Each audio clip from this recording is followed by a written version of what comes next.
Bedroom house kitchen వాల్స్కి tiles వేసుకోవడానికి ఎంత ఖర్చు అవుతుంది, టైల్స్ ప్రైసెస్ ఎలా ఉంటుంది, మా హౌస్ కోసం మేము ఎంత ప్రైస్కి కొన్నామో మీకు షేర్ చేస్తాను. షాప్ వాళ్ళు ఒక అడుగుకి ప్రైస్ అనేది చెప్తారు. ఒక అడుగుకి 1.5 ఫీట్ ఉన్న tiles price 1 feet 25 rupees to 30 rupees వరకు ఉంటుంది. మాకు ఒక అడుగు 26 రూపాయలు పడింది. అంటే 1 బాక్స్ 234 రూపాయలు అయింది. ఈ టైల్స్కి కెమికల్ బ్యాగ్స్ యూస్ చేస్తారు. అంటే అది టైల్స్కి యూస్ చేసే వన్ టైప్ ఆఫ్ సిమెంట్. అది 1 small bag 350 rupees to 370 rupees వరకు ఉంటుంది. Depends on area. మాకు ఒక బ్యాగ్ 350 రూపాయలు పడింది.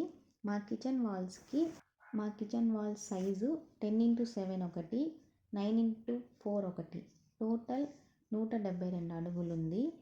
172 ఇంటూ 26 రూపీస్ అంటే 4472 రూపాయలు అయింది. అలానే కెమికల్ బ్యాగ్స్ 4 to 5 బ్యాగ్స్ వరకు అవుతుంది. ఒక బ్యాగ్ 350 రూపాయలు, 5 బ్యాగులు 1750 రూపాయలు అవుతుంది. సిమెంట్ బ్యాగ్స్ 172 అడుగులున్న కిచెన్కి టైల్స్ 4472 రూపాయలు, అలానే సిమెంట్ 1750 రూపాయలు, టోటల్ 6222 రూపాయలు అనేది మనకు అవుతుంది. ఒక సింగిల్ బెడ్రూమ్ కిచెన్ వాల్స్కి టైల్స్ వేసుకోవడానికి 72 అడుగులు ఉన్న కిచెన్ వాల్కి మనకి మొత్తం అయ్యే ఖర్చు 6222 రూపాయలు అనేది అవుతుంది.